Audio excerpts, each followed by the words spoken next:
All right.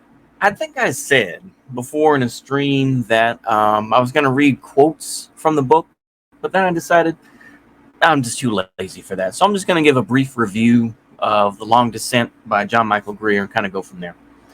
So I think this is a great book. I think that this is something that I think is fairly self-aware because within the first two or three chapters, he's like, even my biggest followers or whatever, my most dedicated readers will throw this book against the wall and whatnot. So I think that but I wasn't that angered really. I mean, I've heard a lot of this before. I mean, like I say, we had from people like me, I had heard about this sort of stuff, like I say, back in 2012.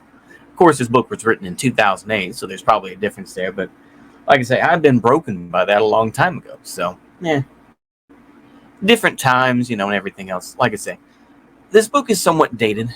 Talks about George W. Bush. Talks about the very true wars that we have over oil, just to try to hold on, making the comparison between that and the Mayans, who were fighting different tribes so that they could have lands for their corn. A lot of good stuff in there. A lot of good info, I think, can be shared. I think it's just I think it's a great book. Um, he goes, a big part of the book is talking, of course, about the burn it all down accelerationist type. Of course, he didn't say that word accelerationism because not many people knew what accelerationism is, and Nick Land and all that sort of stuff, and all the I/ACC and all that, gender accelerationist and all that sort of stuff. But that kind of died out. It still exists, I'm sure, but it kind of just poofed out. I would say about 2021, maybe even now 2022. But anyway, um, generally speaking, I think this is a good book. I think that he definitely tries to create a sober book, brings up a lot of historical aspects. I mean, I know people are going to be like, oh, peak oil doesn't exist, or oh, Hubbard's peak oil, or whatever. I used to actually listen to Chad Haig for a time, peak oil philosophy guy. Moved out to India, this and that. I don't know. It's a little above my head at that time. Now I'm a little bit better, but yeah.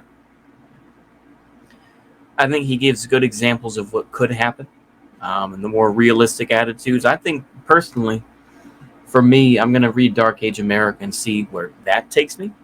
Um, I don't have enough nice things to say about this book. I think that I was somewhat he he does go into the sort of oh, Christianity is bad, and kind of makes the comparison that a lot of that pagans, at least recently, that I've seen do. But I think that he's more just blunt about it, and just more just kind of like whatever, basically about the idea that Marxism basically copied the ideas of Christianity and kind of created it into this sort of the saviors of humanity type of thing. But I think that he's more blasé about it. That it's basically just kind of just a copy of a copy sort of thing, and doesn't really matter as much. He and I think what I was struck by, and it makes sense now, but at the end of the book, of course, he's much more like, yeah, Catholicism will probably be a force of strength in the world if it returns to more of its medieval sort of beliefs of, you know, storing knowledge and keeping that knowledge alive while having monks that are, that live in utter poverty. And that's not necessarily a bad thing. I think it's more of they truly believe in their faith. There's nothing wrong with that. But anyway, um, I just think it's a good book. I mean, this is about 240 something pages. So, I mean, like I say, it's very easy to understand. I don't think there's a lot of gobbledygook in there. It's just straight talking about these things. Um, oh, yeah, I left out. I'm sorry. I talked about the sort of accelerationist type thing, but he also talks about the progressive side of things, and how it's technologies versus a singular technology, whether it's, and technology has to be efficient and all this, and that, it's as efficient as it needs to be right now, and that's not necessarily the truth. Taking up old technologies, I think is something that's very valuable that he talks about in the book. He talks a little bit about Freemasonry and the Odd Fellows and stuff like that, which of course he would because he is a Freemason, this and that. But I think, it's a different thing nowadays. Um, he's very critical, as well, and more realistic about his own beliefs of Druidism as well. That I was going to cut this part down, but I decided, why not? I'll go ahead and leave in some bits where I do read some excerpts from the book, so I guess I did lie. Anyway, hopefully y'all enjoy. He says, let me make sure here.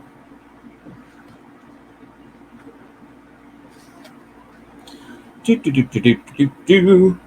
does bring up, cultural critic Christopher Lasch in his scathing study, The True and Only Heaven. But he talks about, Carl Sagan being an evangelist. Sorry. Ooh, yeah.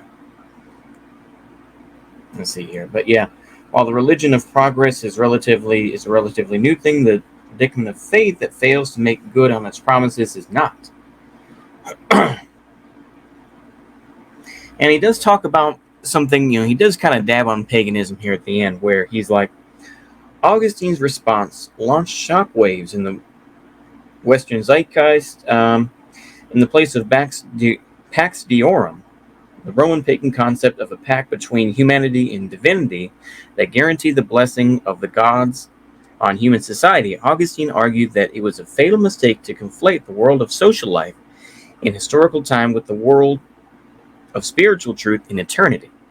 The hard line of division he drew between two cities, the city of man doomed to perish and the city of God destined to reign forever. Basically, like I said, here we go. Put a full stop at the end of the long and by no means inglorious history of classical pagan civil religion. And it defined a new religious consciousness that was able to cope, as classical paganism could not, with the implosion of the ancient world and the coming of the Dark Ages. So he's, like I say, at least in my opinion, that's as far as he goes in terms of that. He talks a bit of shit about Spengler. He does talk a bit of shit about him, but I think overall that's all right. He's got to be somewhat normal. It's the same thing where he also says the protocols of Zion is fake, this and that. It's like, regardless of what he really believes, it's like he has to say those things. Otherwise, he'd be labeled a kook, So, I take it for what it is. But let me see here. Let's see here.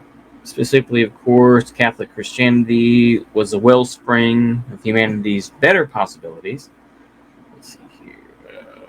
Richard Dawkins' The God Delusion, for example. Conservative Christians, the only kind worth debating. Let's see here. It's very popular to see the transition as historically inevitable and to point to features in Christianity that make it more advanced than classical paganism. But this simply rehashes the myth of progress in a different key. Let's see here. Despite all arguments of historical determinists, history does seem to be contingent rather than determined. Let's see here. I'm just trying to find the bit where he actually says this. I'll probably have to edit this down a bit. But basically what he says is the conservative wing of contemporary Protestantism in many ways has gone furthest in this process. So of course he says if the Catholic Church can find a way to meet this challenge, perhaps by returning to its early medieval roots in a reaffirmation of the old monastic value of poverty, a cantil of Leibowitz, he talked about that earlier. Buddhism, it seems to me, also very much worth watching. Buddhist monasteries can be found all over North America. This is something I don't really fully believe. It's like, yeah, Buddhism is something that's something white people do. You're not going to see brothers, preaching Buddhism and, meditating for hours or whatever, thinking about, the circle of, I was going to say circle of life, but I know that there is the wheel of life. That's it. and thinking about the dharmas and all that sort of. It's like I don't necessarily believe that, but anywho, my own Druid faith, for all that, seems vanishingly unlikely to become anything like a major force in the religious landscape of the de-industrial future.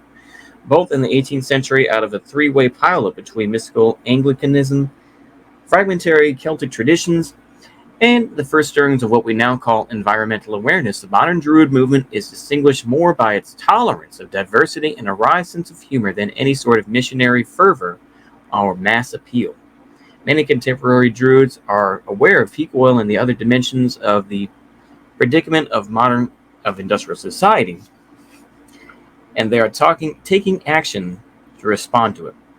Most likely, though, it would take the abject failure of any other religious tradition to respond constructively to that predicament that pushed Druidry, however you pronounce it, out of its current place as a relatively minor player in the alternative spirituality scene and make it a significant factor in the religious history of the future.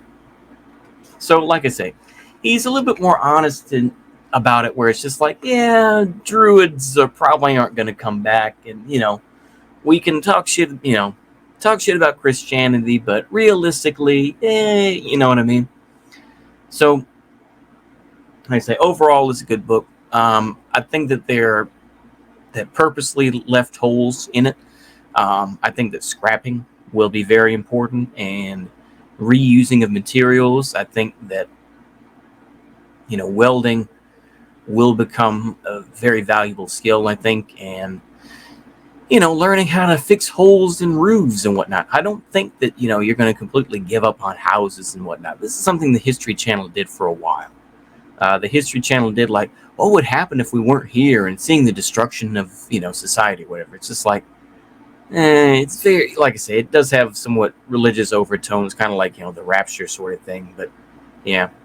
Anyway, I think overall it's a good book. I'd recommend you read it if you think that. I think it's a sobering book. I don't think it's not a depressing book. It's not something that you read and you're just like, oh man, I'm so depressed. It's not meant to. It's meant to be like, to kind of push you away from the sort of LARPy sort of Civil War sort of feelings, and it's kind of meant to be like, this is kind of how it will go. It's not specific, and it's not meant to be. I'm supposed to give you general ideas and go from there. Anyway, hopefully y'all enjoyed that. See you later. A goodbye.